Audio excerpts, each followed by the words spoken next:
Dulu ada orang Suriah namanya Abu Adib.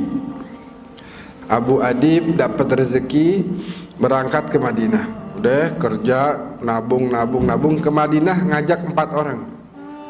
Ibu, istri, dan 2 saudarinya, perempuan dua-duanya. Dia laki-laki sendiri, dia berangkat ke Mekah dan ke Madinah. Selesai umrah, dia ke Madinah ziarah Nabi. Sampai di Madinah ada musibah. Apa musibahnya? Tasnya hilang. Tuh tas isinya duit. Buat dia selamat di situ, dia hidup dari situ, makan tuh udah siapin duitnya dari situ. Hilang. Cari ke sana kemari, ke barat, ke timur, utara, selatan, nyari nggak ada tuh tasnya. Ya Allah, gimana nih? Ya Allah, duit nggak megang, hilang semuanya. Bagaimana? Dia keingetan dawuhnya para ulama yang mengatakan bahwasanya kalau idza daqat bikal ahwalu yawman fa'akthir fi salati ala Muhammad. Kalau seandainya kondisimu lagi sulit, maka perbanyaklah baca salawat kepada Nabi Muhammad sallallahu alaihi wasallam. Dia keingetan tuh, waduh sekarang saya lagi sulit, keliling-keliling hotel, jalanan, gak ketemu tuh tas. Dia keingetan bahwa kalau dalam kondisi sulit, perbanyak aja baca sholawat. Perbanyak aja baca sholawat. Baca sholawat itu luar biasa, Bu. Siapa orang sholawat 1 kali, Allah sholawat 10 kali. Siapa orang sholawat 10 kali, Allah sholawat 100. Siapa orang sholawat 100, Allah sholawat 1000 kepada dia. Siapa orang sholawat 1000, hurrima jasaduhu minan nar, maka diharamkan jasadnya masuk ke dalam neraka. Orang sholawat 1 hari 1000 kali bisa istiqamah, maka gampang kok 1000.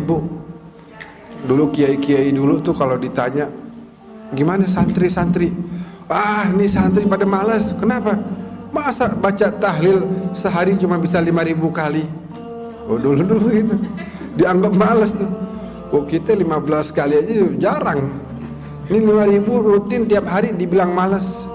Kata siapa tuh di Jawa Tengah ada kiai, wah kalian pada jadi orang bangkrut, semuanya bangkrut. Kenapa? Kata yang lain tanya kenapa? Ini nggak bisa baca tahlil cuma 5000 doang, baca la ilaha illallahnya tiap hari. Malu di hadapan Allah cuma baca 5000. Nah ini selawat 1000 kali azim, punya pengaruh yang luar biasa. Kalau kita udah dawamkan tuh, kita nggak bakal bisa lewat, nggak bakal bisa kita lepas nih. Seperti hutang nanti. Kalau orang udah banyak selawat sama Nabi, dia bakal dekat sama Nabi, bakal dikenal sama Nabi, dikenal. Nah, orang ini datang ke Ar-Raudhah Asy-Syarifah, datang ke antara makam Nabi dan mimbarnya. Di situ adalah tempat turunnya wahyu Allah. Di situ adalah kata Nabi sebagai raudhah min riyadil jannah, taman surga yang ada di bumi. Akhirnya itu orang datang ke situ bacain sholawat dengan niat supaya ini masalah yang dia lagi hadapin bisa dapat jalan keluar. Kesian ibunya, bininya, saudarinya 2. Dia pikir bagaimana, udah dia datang situ dia bacain sholawat aja. Allahumma sholli ala Muhammad wa ali Muhammad, Allahumma sholli ala sayyidina Muhammad wa ali sayyidina Muhammad, Allahumma sholli ala sayyidina Muhammad wa ali sayyidina Muhammad. Begitu. Sehingga karena dia dari tadi tuh nyari ke sono kemari, rupanya capek dia. Lagi baca sholawat sambil nyender begitu. Ini yang cerita Mufti Damaskus nih, Syekh Adnan Al-Afyuni.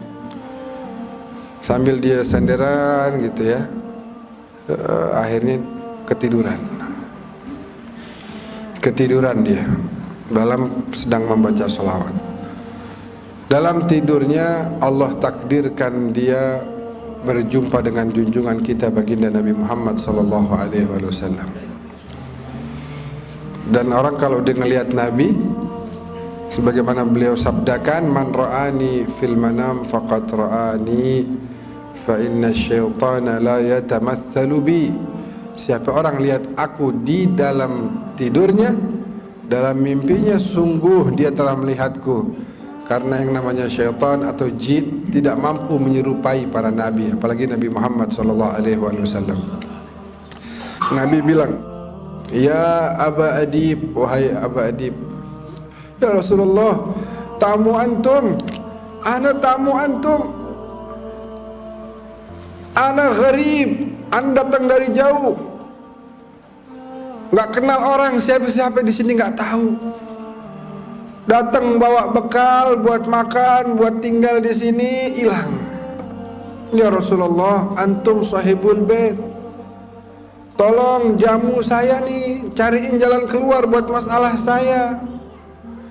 Kata Rasulullah apa? Ya Aba Adib, idhab ila bab fulani, pergilah engkau ke pintu sekian. Nabi itu makamnya ada pintu-pintu. Itu 1, 2, 3, 4, 5, 6, 7, 8 sampai 30-an kalau nggak salah.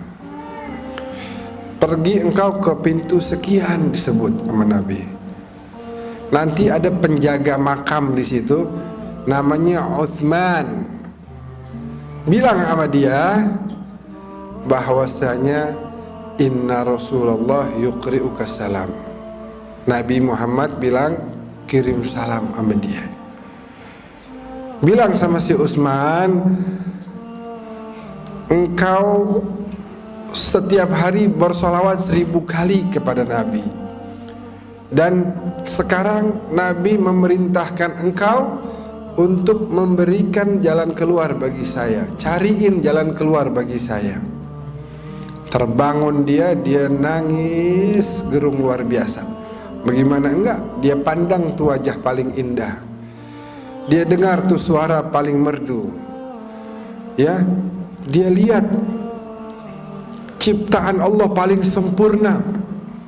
Buru-buru dia salam ke pusara suci Rasulullah, lalu dia cari ke pintu sekian, terus dia bilang, afikum Utsman, ada dari kalian nih para penjaga yang namanya Utsman?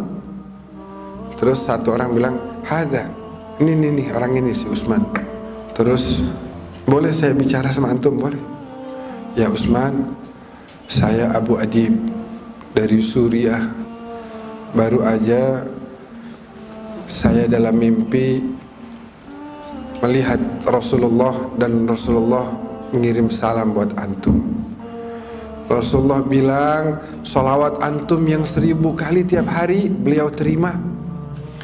Dan Rasulullah perintahkan antum untuk mencarikan jalan keluar untuk saya. Itu yang namanya Utsman nangis-nangis. Terus dia bilang, sini, kita ngobrol di kantor saya. Coba cerita gimana? Diceritain lagi. Ya Utsman, saya Abu Adib dari Suriah. Barusan mimpi ketemu Nabi, Nabi kirim salam sama antum.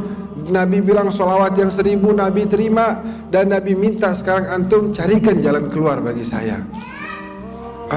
Antum ke rumah ana, ayo antum ke rumah ana. Di mobil ditanya lagi, gimana ceritanya? Wahai Utsman, ana Abu Adib dari Suriah. Ini 3 kali udah nanya nih. Saya mimpi ketemu Rasulullah kirim salam sama antum. Nabi bilang sholawat antum yang 1000 udah beliau terima. Nabi minta antum carikan jalan keluar buat saya. Sampai di rumahnya disiapin makan. Sebelum makan ditanya lagi gimana ceritanya. Diceritain lagi. Selesai makan ditanya lagi. Lagi minum teh ditanya lagi. Akhirnya kata si Abu Adib, udah dah, capek juga nih. Ente percaya apa enggak sih? Dari tadi ada cerita udah berkali-kali. Gini aja deh, ente kalau mau percaya ahlan wa sahlan, silakan carikan jalan keluar. Tapi kalau ente nggak percaya, izinkan anak pulang aja. Mungkin ente anggap anak ini bohong, tapi emang begitu. Anak mimpi tadi begitu, apa adanya anak sampaikan. Kata si Utsman, laqad saddaqtuka min marratil ula. Dari pertama kali engkau cerita, aku udah percaya. Tapi ucapanmu Rasulullah kirim salam kepadaku itu ingin aku dengar lagi, saking aku senangnya. Tiap dengar kabar, dapat ucapan Rasulullah yuqri'uka salam. Aduh, Rasulullah kirim salam, bagaimana hati saya nggak mau seneng.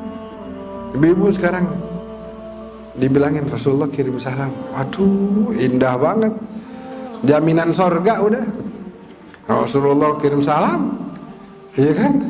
Bayangin Rasulullah kirim salam, assalamualaikum, assalamualaikum warahmatullahi wabarakatuh. Doa dari Nabi pasti diijabah oleh Allah Subhanahu wa taala.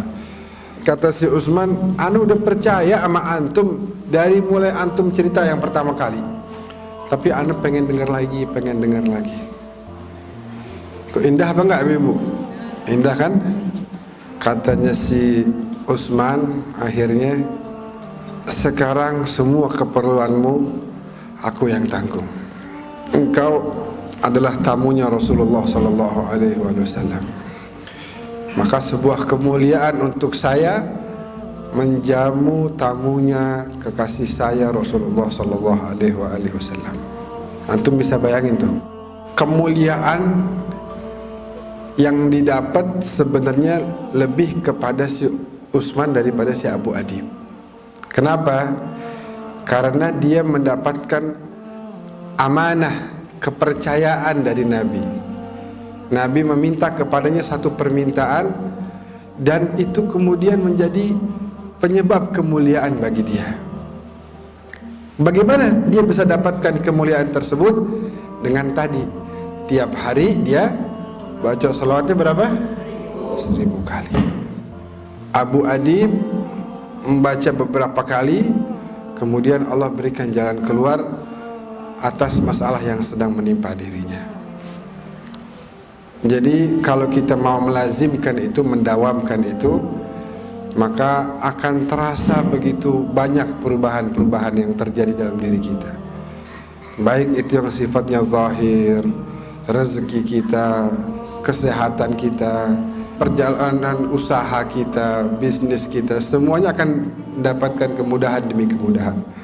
Ataupun batin kita, karena dengan salawat Nabi tinggal di hati kita, maka Nabi nggak akan pernah bersatu dengan yang namanya rijis. Kotoran-kotoran akan hilang dari hati kita. Kenapa? Karena Allah tidak mungkin menyatukan Nabi dengan kotoran. Kalau sudah Nabi tinggal, berada, menetap di hati kita, itu yang namanya sifat hasud, yang namanya iri, dengki, dan lain sebagainya akan hilang. Yang akan menetap di hati kita adalah cahaya dari junjungan kita baginda Nabi Muhammad sallallahu alaihi wasallam. Amin ya rabbal alamin.